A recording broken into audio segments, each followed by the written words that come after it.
তালি দিয়ে পদ্মা সেতু বানাচ্ছে, তাদেরকে কি করা উচিত? পদ্মা সেতুতে নিয়ে যে ওখান থেকে পদ্মা নদীতে টুস করে ফেলে দেওয়া উচিত।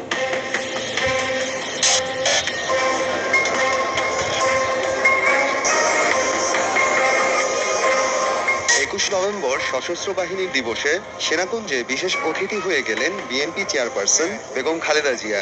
সংবর্ধনা অনুষ্ঠানে তার সঙ্গে কুশল বিনিময় করেছেন অন্তর্বর্তী সরকারের প্রধান উপদেষ্টা অধ্যাপক ডক্টর মোহাম্মদ ইউনূস। পাশাপাশি চেয়ারে বসে কথা বলতে দেখা গেছে দুজনকে, ছিলেন বেশ হাস্যোজ্জ্বল।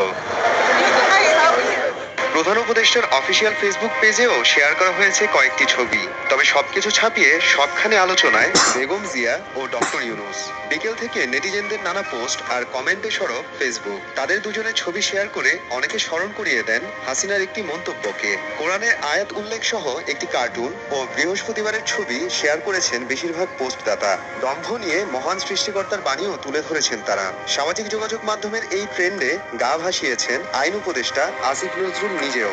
শেখ হাসিনাকে ইঙ্গিত করে পোস্ট দিয়েছেন রাষ্ট্রদূত ও সাংবাদিক মুশফিকুল ফজল আনসারী। আবার অনেক ব্যবহারকারী শেখ হাসিনাকে ইঙ্গিত করে বলেছেন, দেখুন আপনি কোথায় আর বেগম জিয়া ও ইউনূস কোথায়।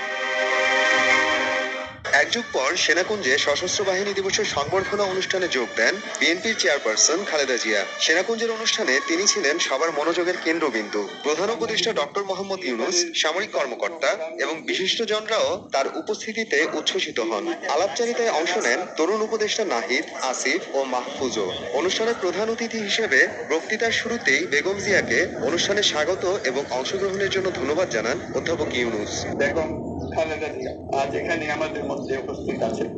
এক যুগ ধরে তিনি এই মহাসম্মেলনে অংশগ্রহণ করার সুযোগ পান নাই, আজকে সুযোগ পেয়েছেন। আমরা সবাই আনন্দিত এবং গর্বিত যে আমরা এই সুযোগ দিতে পেরেছি।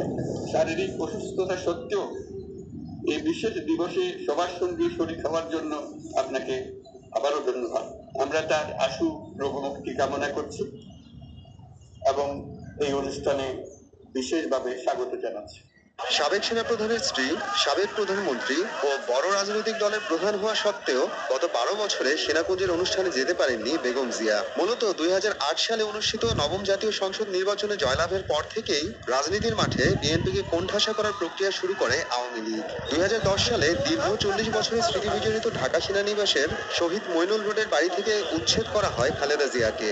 2013 সালের ডিসেম্বরে বিএনপির কর্মসূচিতে বাধা দিতে খালেদা জিয়ার ফিরোজা বাসভবনের সামনে রেখে দেওয়া হয় বালুভর্তি 5 থেকে 6টি ট্রাক। 2015 সালে তার নামে জারি করা হয় গ্রেফতারি পরোয়ানা। 2018 সালে দুর্নীতি মামলায় দেওয়া হয় 7 বছরের কারাদণ্ড। 2020 সাল পর্যন্ত কারাগারেই বন্দী ছিলেন বেগম খালেদা জিয়া। পরে কারাগার থেকে মুক্তি দিলেও বাসায় থাকতে হয় তাকে। সরকারের এমন প্রক্রিয়াকে কার্যত গৃহবন্দী রাখার সঙ্গেই তুলনা করে বারবার বক্তব্য দিয়েছে বিএনপি নেতারা। তবে সুযোগ পেলেই বিএনপি নেত্রীকে নিয়ে তুচ্ছ-তাচ্ছিল্য করতেন শেখ হাসিনা। তার সঙ্গে কড়া সমালোচনা করতেন ডক্টর ইউনূসেরও। পদ্মা সেতুর অর্থ বন্ধ করলো ডক্টর ইউনূস। আর খালেদা জিয়া বলেছিল যে জোড়াতালি দিয়ে পদ্মা সেতু বানাচ্ছে, কারণ বিভিন্ন স্পানগুলি যে বসাচ্ছে, তো ওরা ছিল তার কাছে জোড়াতালি দেওয়া। তো বলছে জোড়াতালি দিয়ে পদ্মা সেতু বানাচ্ছে, ওখানে চলা যাবে না, চলে ভেঙে পড়বে। তো তাদেরকে কি করা উচিত? পদ্মা সেতুতে নিয়ে যে ওখান থেকে পদ্মা নদীতে টুস করে ফেলে দেওয়া উচিত। আর যিনি আমাদের এটা এমডি পদের জন্য পদ্মা সেতুর মতো সেতুর টাকা বন্ধ করেছে, তাকেও আবার পদ্মা নদীতে দিয়ে 2টা চুবড়ি দিয়ে উঠাই দেওয়া উচিত, মরে যাতে না যায়। একটু পদ্মা নদীতে চুবড়ি দিয়ে সেতুতে ফেলে দেওয়া উচিত, তাহলে যদি এদের শিক্ষা হয়। এদিকে প্রধান উপদেষ্টা ডক্টর মোহাম্মদ ইউনূসকে নিয়ে খালেদা জিয়ার একটি পুরনো বক্তব্য এখন সামাজিক যোগাযোগ মাধ্যমে বেশ আলোচনায়। বিরোধী দলীয় নেত্রী থাকা অবস্থায় 2010 সালে বেগম জিয়া জাতীয় সংসদের ইউএস কংগ্রেশনাল অ্যাওয়ার্ড ঘোষিত হওয়ায় নোবেলজয়ী অধ্যাপককে অভিনন্দন জানান। এছাড়াও গ্রামীণ ব্যাংকে আওয়ামী সরকারি হস্তক্ষেপের প্রতিবাদও করেন তিনি। শুধু তিনিই নন, বিএনপি সবসময় ডক্টর ইউনূসের উপর চলা বিচারিক হয়রানির প্রতিবাদ জানিয়েছে। মোহাম্মদ আফরানুল ইসলাম, সময় সংবাদ।